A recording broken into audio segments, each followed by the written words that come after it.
Hello, Dai here from Timeslip Softworks. Welcome to the 53rd development video for Vigilantes, which covers the release of version 29, currently available on Steam and Humble.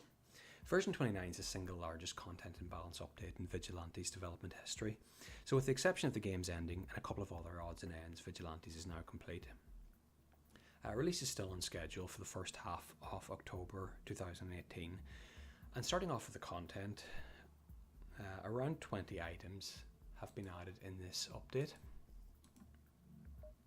Just loading the game to show you some of them. These are primarily rare or unique items which can only be acquired by defeating bosses, and they're primarily special edition firearms, ones kind of customized firearms and utility items. I'll just show you a couple of them here. So you've got the General Arms Patriot Special Edition. You've got the Rascal 94 Special Edition, kind of an ostentatious gold finish. The Normandy Special Edition. And this is a kind of an upgraded version of the Eurocorp Tactical SMG. Some of these are you actually get parts of a weapon. For example, the machine gun here, you have to get the machine gun parts. That's from a lieutenant. Then you need to have like a high enough crafting skill to make it, and you need to have these kind of components, and then you can create the machine gun. This is the case as well for kind of a high-end pistol, shotgun, sniper rifle, and you probably can see some new items that you've never seen before: the night vision goggles, surveillance kit, laser sight, backpack, the medium armor plate. There's quite a lot of new stuff in there now. You can also craft basic ammo from gunpowder. So a couple of people pointed out they're having trouble kind of keep maintaining two rifle using characters with medium caliber ammunition. So now you can create basic ammo, and you can also break down small caliber rounds into gunpowder and then convert that into whatever ammo type that you need. So there are now at this point around 50 weapons in the game, and around 30 other items. So kind of, I think that's it, or almost it probably in terms of content items. Moving on, there are 10 new encounters. This is mostly late game content. 3 boss encounters, 6 lieutenant encounter, 1 kind of standard combat encounter, and these tend to be kind of bigger than the existing encounters in the game.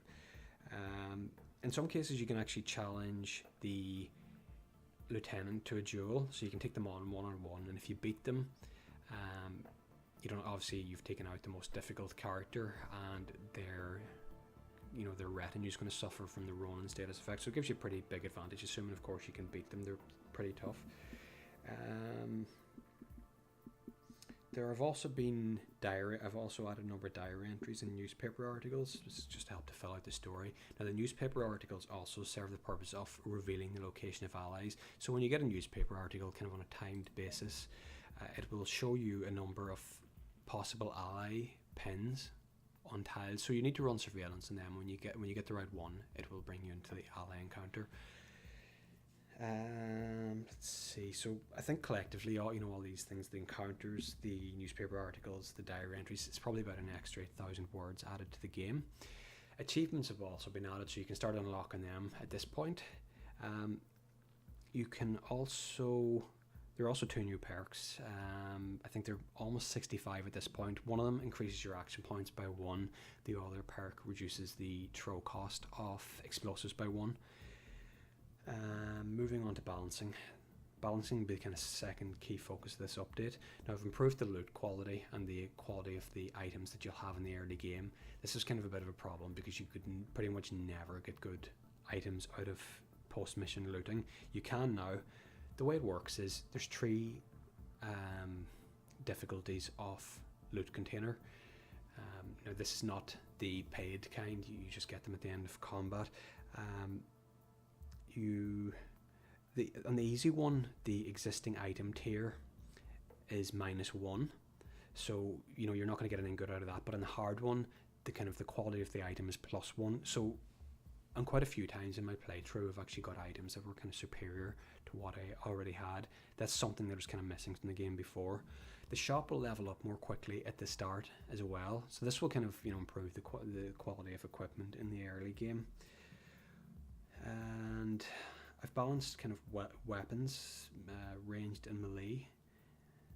has gotten some more attention. I've strengthened the definition of what each weapon class is good at and what it's not good at. So for example, if we compare, say, SMGs to assault rifles, SMGs have inferior range, inferior accuracy, but they also have superior burst damage and superior critical chance.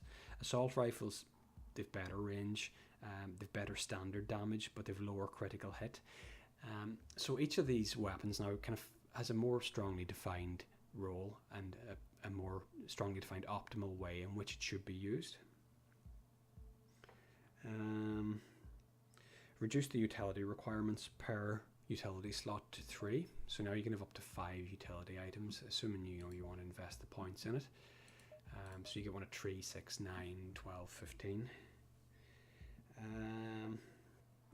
Help section's been added. Probably not much use to anyone that's watching this video. If you've probably already been playing the game quite a lot. But this will help kind of give some tips to how to play the game. There's information on ally relationships now. It'll tell you what causes you to gain or lose reputation of a particular ally. Now there are also cases when an ally may want to be there when you confront a particular lieutenant. If that's the case, once you discover the lieutenant, it'll pop up here in blue that Elena Fury wants to be present when you confront whatever lieutenant, and that'll kind of it'll actually flesh out their character a little bit, and also kind of add a little variety into it'll change up the encounter a little. In terms of the tile outline, this is the area that you could reach when you were with your current AP. I've changed that. There was a couple of suggestions to do so, kind of a good idea, because the existing one was just a fill and it really obscured the map quite a lot. So now there's an outline option as well, and there's just a dot option. So if you to show you which tiles you can reach and which tiles you can reach and have enough AP left to use your currently equipped item.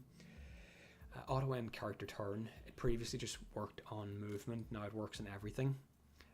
You can set this. The only case that it won't work is if you're on a flee tile, because if you spend your last AP and you move to a flee tile, then you're trying to get away and it ends a turn. It's kind of annoying. So that's the only situation in which it won't trigger. A couple of other quality of life things going on too.